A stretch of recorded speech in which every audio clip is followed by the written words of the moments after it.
The blanket on my evidence table climbed to 104 degrees and started sweating through the plastic bag. Then, the stitched temperature chart filled in my name and the fever started in my wrists. Item B17, wool blanket, hospital issue.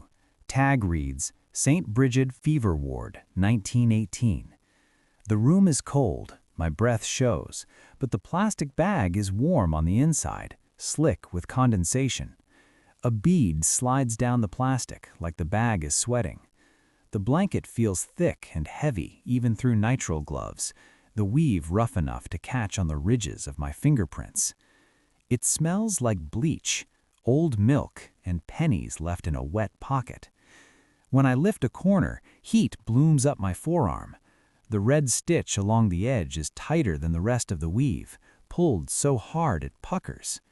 And the printed thermometer on the tag is climbing. This belongs to the chain of custody archive. Every owner, every fever, every mistake.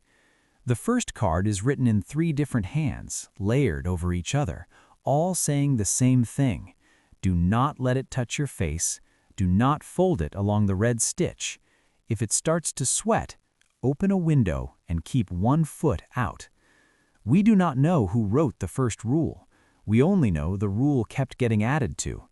The blanket has been returned 9 times. It does not want a home. It wants a fever.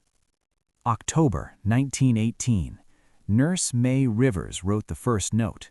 The ward was full of bodies that burned and shook in the same breath. She wrapped the blanket around a young man with blue lips. It soaked through with sweat in minutes, heavy and slick. When he died, the blanket stayed hot. She hung it by the open window to cool. It steamed anyway, the wool breathing out a sour, sweet heat. By morning, 2 other patients had his exact fever curve, the same spike at dawn, the same drop at noon. May wrote, "It remembers. Do not use it twice in one night." She folded it along the red stitch, and the fold would not open. She had to pry it apart with a ruler. The wool had stuck to itself like skin. March 1952. St. Agnes Orphanage winter outbreak. Caretaker Lewis wrote in blue ink that the blanket held heat longer than any stove. He used it on 3 children in one night, moving it bed to bed. Each time he lifted it, the underside stuck to the sheets with a wet peel, like it had a mouth. By morning, all 3 children had the same rash in the shape of the red stitch. Lewis tried to wash it in boiling water. The water turned cloudy and smelled like pennies and iodine. The blanket came out hotter.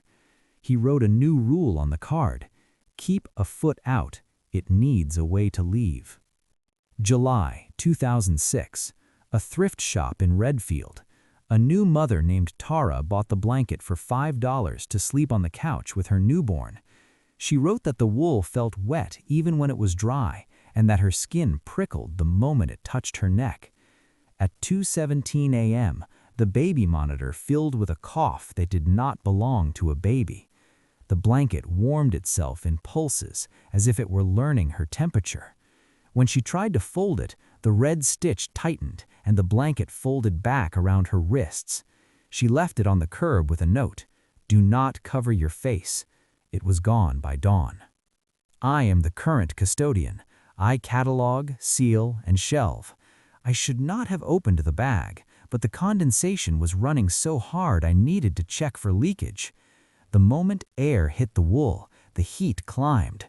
My wrists flushed, my sleeves stuck to my skin. I could feel my pulse in my fingertips. There's a faint grid on the tag, a fever chart with empty lines.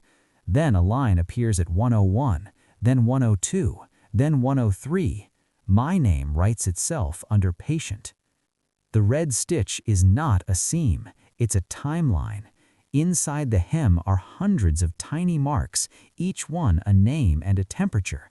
The blanket is a ledger of fevers, and it wants a complete line.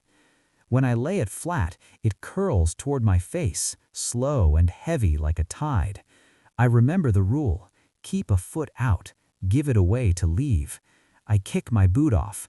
My bare heel touches the cold tile, and the heat recedes for half a breath. Then the blanket sweats harder, the wool darkens. It smells like bleach and warm copper. The line on the tag climbs again. I ran for the exit with the blanket in my arms. The hallway changed around me, walls whitening, air turning antiseptic and damp. The blanket wrapped itself up my shoulders and over my mouth, hot and wet, sealing my breath. I tasted wool and salt and something old. The last thing I saw before the fever hit was a line of beds and a nurse counting under her breath. 1, 2, 3, 4, 5. This is my last entry. If you find a wool blanket with a red stitch and a temperature chart on the tag, do not touch it. It remembers every fever it ever held, and it is still trying to finish mine. The bag is cold again. The chart is full. My name is the last line.